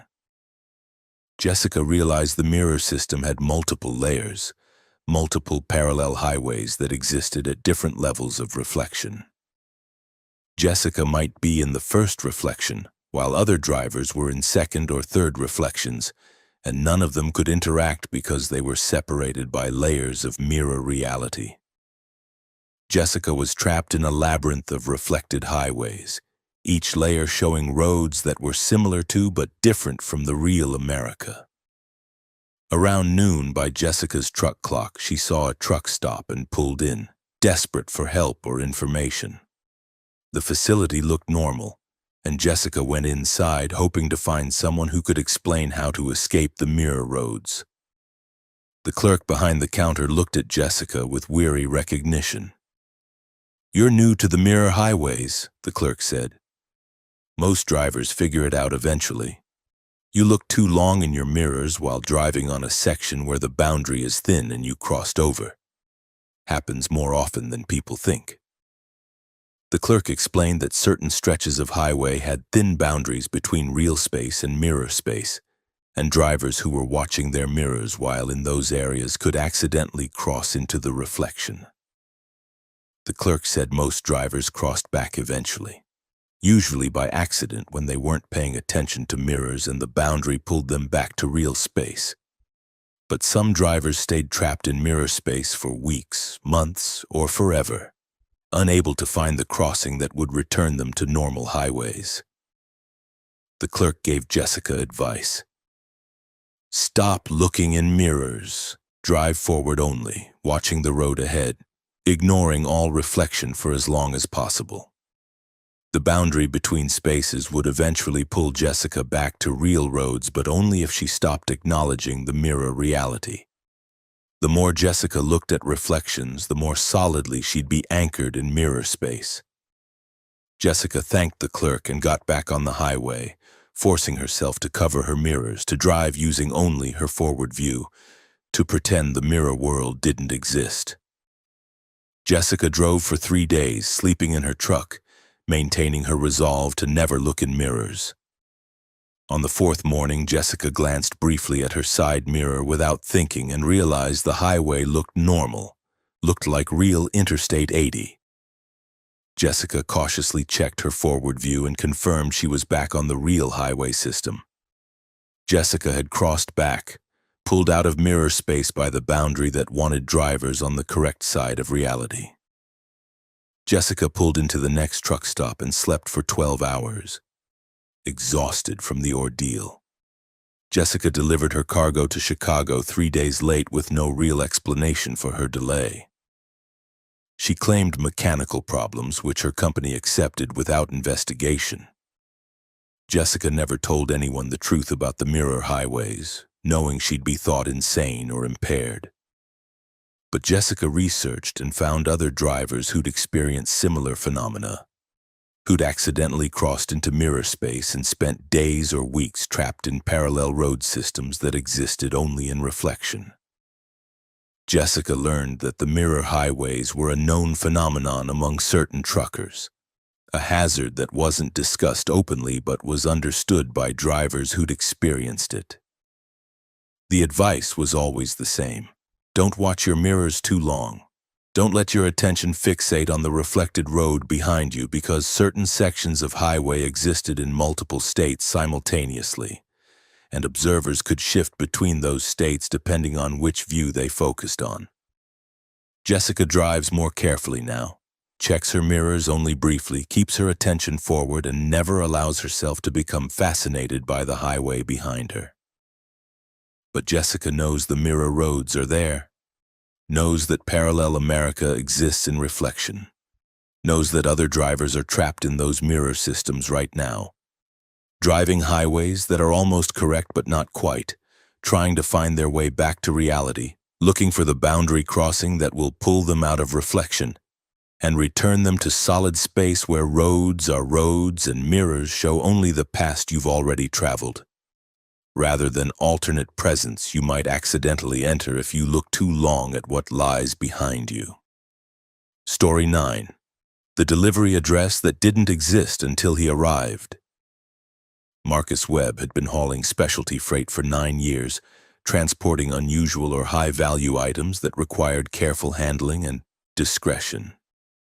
He'd delivered to strange locations before, remote facilities and private estates, but he'd never questioned whether the addresses were real until May of 2023, when Marcus accepted a delivery to an address in Montana that his GPS couldn't find, that didn't appear on any maps, but that somehow manifested as a real location with real people when Marcus finally arrived.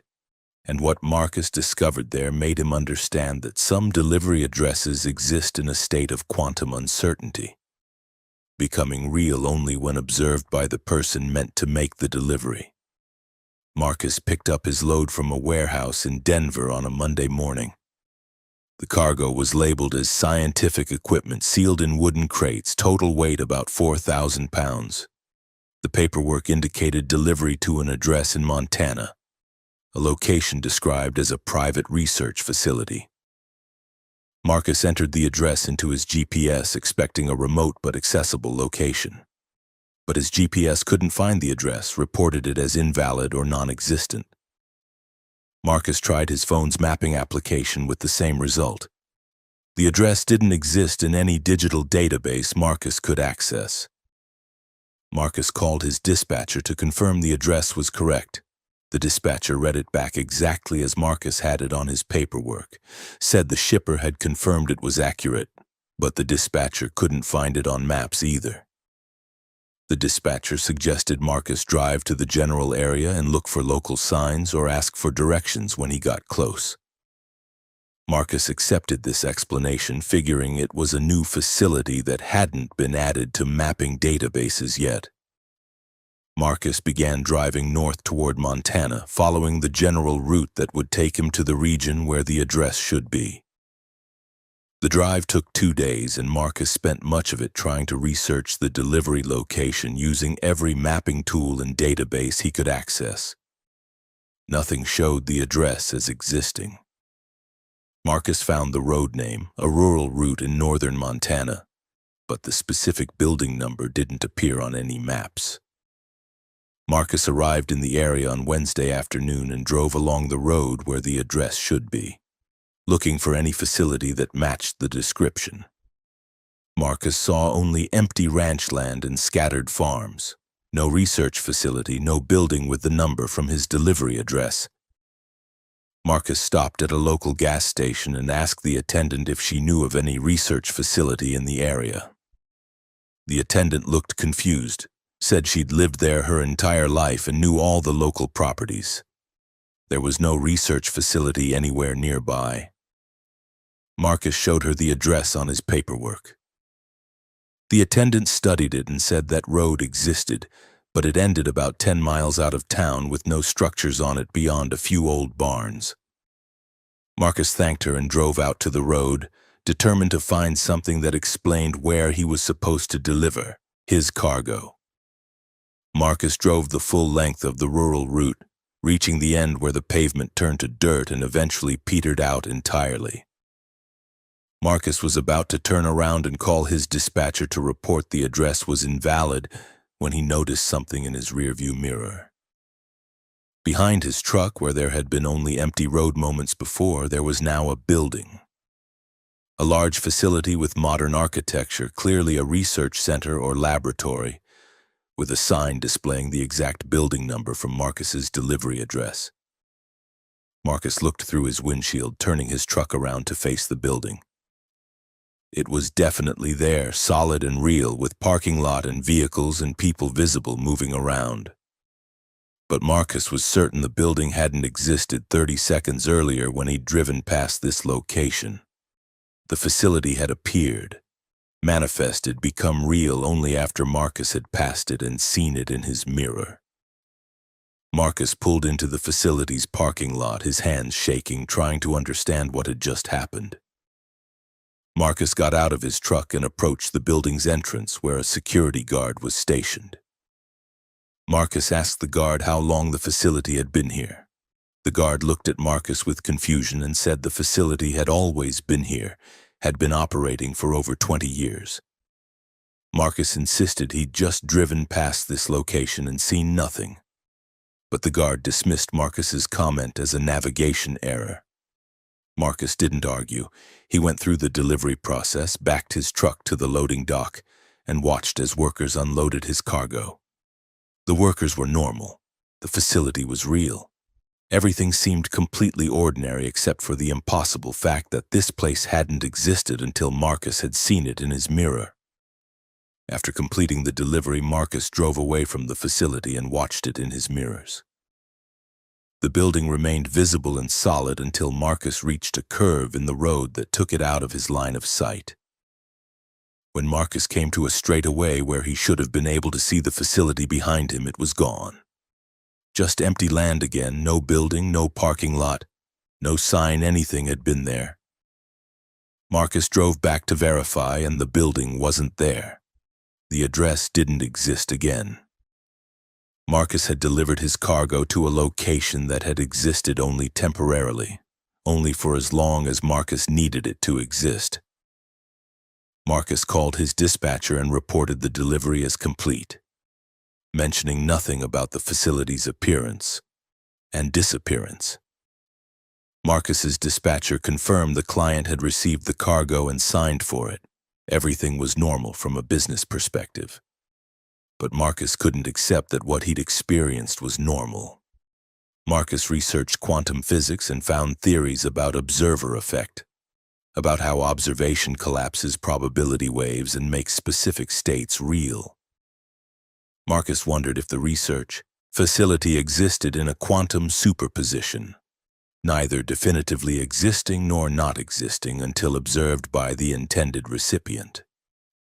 Marcus theorized that his presence, his role as the delivery driver, had collapsed the quantum state and made the facility temporarily real. The facility had existed in a state of potential, and Marcus's observation had actualized it long enough for the delivery to occur. Once Marcus left and stopped observing, the facility returned to its quantum potential state, waiting for the next observer who would need it to exist. Marcus realized this explained why the address didn't appear on maps or in databases. The location couldn't be documented normally because it didn't exist continuously. It only manifested when necessary. Marcus started noticing similar phenomena with other deliveries. Addresses that his GPS couldn't find but that became real when Marcus arrived. Facilities that appeared and disappeared based on observation.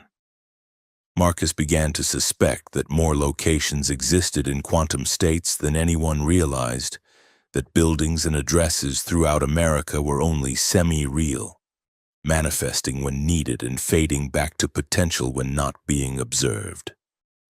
Marcus wondered how many businesses and facilities operated this way, existing on the boundary between reality and possibility. Marcus found other drivers who'd delivered to impossible addresses, who'd seen facilities appear and disappear, who understood that mapping systems couldn't document locations that existed only conditionally. These drivers formed an informal network, sharing information about quantum addresses, warning each other about deliveries that would require navigating spaces that weren't quite stable. Marcus learned to recognize the signs of a quantum delivery: addresses that couldn't be verified in advance, GPS failures, locals who'd never heard of the location. Marcus learned to trust his mirrors more than his windshield because sometimes locations became visible only in reflection before solidifying into direct observation. Marcus continues to deliver to quantum addresses, accepting that part of his job involves navigating realities that exist in superposition. Marcus knows that America's address system includes places that aren't continuously real, facilities that manifest only when observers collapse their quantum states, buildings that exist in mirrors before existing in direct space. And Marcus lives with the knowledge that every delivery he makes might be to a location that exists only because he's there to observe it. That will fade back to potential once he leaves, that other drivers won't be able to find because those drivers don't have the paperwork that identifies them as the intended observer. The person whose presence makes the impossible address temporarily, conditionally, quantumly real. Story 10. The overpass where gravity reverses. Thomas Reed had been a tanker truck driver for 22 years, hauling fuel across the southern states. He understood tanker dynamics, knew how liquid cargo shifted and sloshed, how to handle the unique challenges of transporting fluids. Thomas was careful about bridges and overpasses, knew which ones had low clearances or weight restrictions. But in January of 2023, Thomas was driving through Louisiana when he passed under an overpass that did something impossible, that reversed gravity for vehicles passing beneath it, and Thomas experienced 3 seconds of weightlessness and inverted physics that nearly caused a catastrophic accident. And when Thomas tried to research the overpass afterward, he discovered other drivers had experienced the same phenomenon, but no one could explain why that specific overpass occasionally defied the fundamental forces of nature. Thomas was driving from Houston to Atlanta with a full load of gasoline, about 8,000 gallons in his tanker. The route took him through Louisiana on Interstate 10, a highway Thomas had driven hundreds of times. Around midnight, Thomas was approaching Baton Rouge when he saw an overpass ahead, a standard concrete bridge carrying a smaller road over the interstate. Thomas had passed under this overpass before and knew it had adequate clearance for his truck. Thomas maintained his speed of 65 miles per hour and entered the space beneath the overpass. The moment Thomas's truck passed the threshold into shadow under the overpass, he felt everything change. Gravity disappeared. Thomas felt weightless in his seat, held in place only by his seatbelt. His truck was lifting off the ground, wheels no longer in contact with pavement. Through his windshield, Thomas could see the underside of the overpass approaching, and with horror, Thomas realized his truck was rising toward it. Gravity had reversed, and his vehicle was now falling upward toward the concrete bridge deck that was suddenly below him in the reversed orientation. Thomas had about 3 seconds of inverted gravity. His tanker's liquid cargo was sloshing violently, responding to the gravitational reversal, creating instability that made his truck nearly impossible to control. Thomas gripped his steering wheel uselessly, unable to steer a vehicle that wasn't touching the road. Thomas's truck rose approximately 15 feet, came within inches of striking the underside of the overpass, then gravity reversed again as Thomas's truck emerged from beneath the bridge. His vehicle dropped back to the pavement hard, suspension compressing, tires screaming as they regained contact with the road. Thomas fought to regain control as his truck bounced and swayed, liquid cargo still sloshing from the gravitational disruption. Thomas managed to keep his truck on the road, avoiding jackknife or rollover, and gradually brought his vehicle under control. Thomas pulled onto the shoulder immediately after the overpass, shaking violently, trying to process what had just happened. Thomas got out to inspect his truck for damage. The suspension was stressed but intact, tires were fine. The tanker showed no signs of rupture. Thomas's truck had survived the gravitational reversal, but Thomas knew he'd come within seconds of a catastrophic crash that would have resulted in a massive fuel spill and explosion.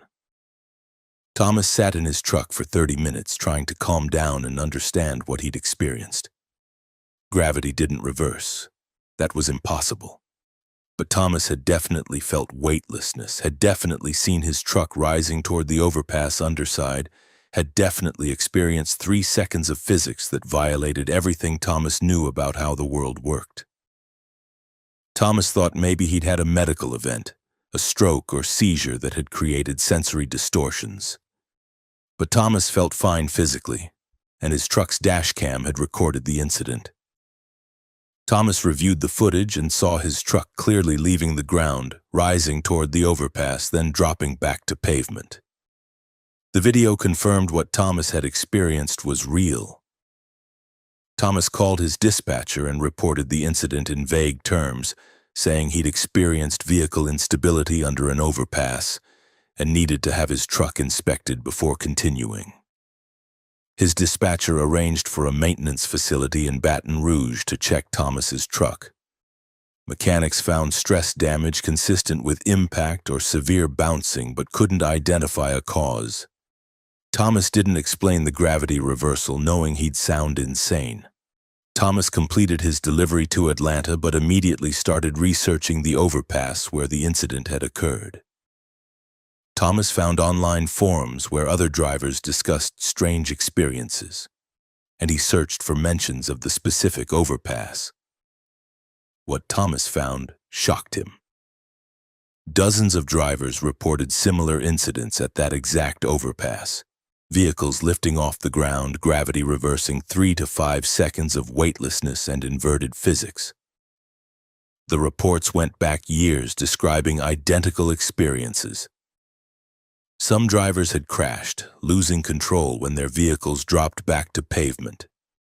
Others had managed to maintain control like Thomas had. All the reports described the phenomenon occurring at night, always between midnight and 4 a.m., always lasting just a few seconds. Thomas found theories attempting to explain the gravitational anomaly. Some people suggested magnetic fields from power lines near the overpass were somehow affecting gravity. Others proposed the overpass was built on a location where Earth's gravitational field had a natural weakness or distortion.